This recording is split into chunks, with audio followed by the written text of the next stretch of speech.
Good morning. I want to thank Representative Potter, give him a big hand, our Senator, our Senior Senator, Margaret Rose Henry, Liz Allen, Dr. McDowell, Representative J.J. Johnson, who chairs a key committee in the legislature on this issue. I'm happy to be with our county exec, Tom Gordon and Sam Guy on this panel. We are at a critical juncture in the life of our state. We all have some knowledge and awareness of the problems as it relates to this issue of incarceration, restoration, and now pending legislation. It is important that we embrace this legislation because this legislation can be a game changer wherein it is a law, not just an event, but a law that will transform our cities, our communities, and specifically those who are hurting. There's a trend in this country where those who are sick and in poverty have become criminalized. Listen to what I just said.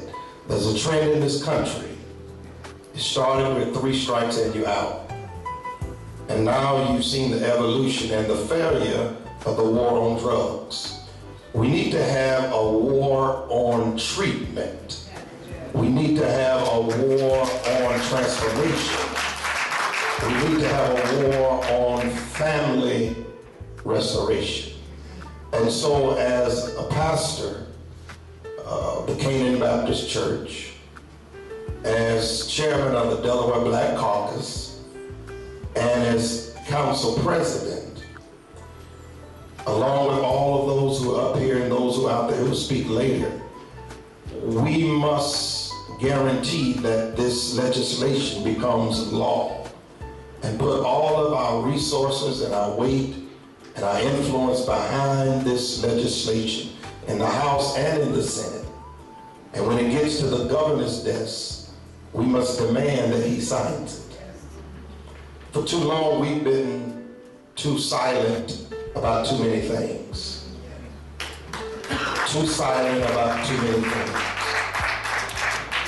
And I'm really interested in this, Tom, because where there's a problem, the Chinese proverb says, where there's a problem, if you flip it over, there's an opportunity.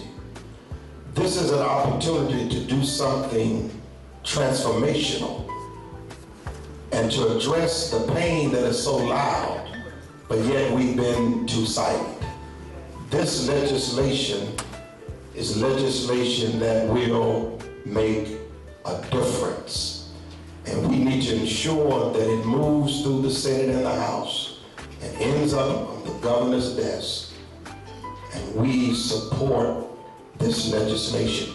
Secondly, I encourage all of the community activists, let's continue to put the pressure on those who cannot see this as a transformational opportunity, but are stuck in the past. Delaware must come up to the 21st century as it relates to legislation that makes a difference in the lives of people. Thirdly, I see many of my pastoral colleagues here, we must open our churches, continue to open our churches, our mosques and our temples, and say to those who are re-entering back into society that without God in your life, it will be very difficult to change in terms of a long-term change.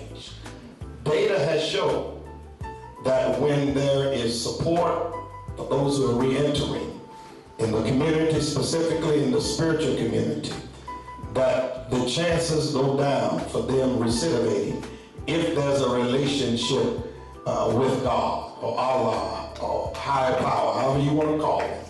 But we know the power of legislation, the power of spirituality, and the power of a job. At the end of the day, if this passes, and I'm sure it will, then we must say to the governor, we want you to sign this, and then let's measure it. You will see that this legislation will make a difference, not only now, but in the future. Lastly, we should leave here with this mantra: education, not incarceration. Education, not incarceration. Everybody say it: education, not incarceration. Booker T. Washington said we must do three things. We must teach our children to use their heads to build intellectual capacity. We must teach them to use their hearts as a moral compass. And then we must teach them to use their hand to work and to earn a living. We look forward to the panel discussion. Thank you. There's kiosk machines at the Howard R. Young Correctional Center, where when we go to put money for our loved ones there, and when J.J. Johnson talked about the families being affected, yes, we are being affected, because we have to go there and put money in the kiosk machines.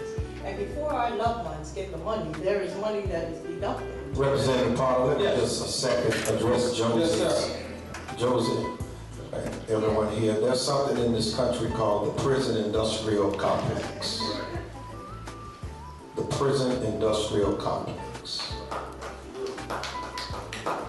where people are making millions and billions of dollars from the prison system. The kiosk, somebody made that kiosk. Somebody manufactured that kiosk. They're making money. The telephone calls, somebody's making money.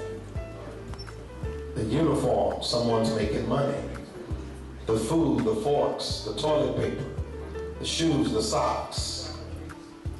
You can invest on Wall Street tonight in the prison industrial system. So this is an economic issue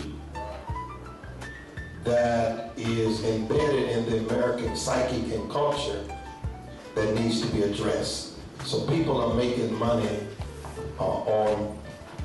in many ways. Okay, now, can we do this, Josie? I'm gonna get them to address that with you one-on-one.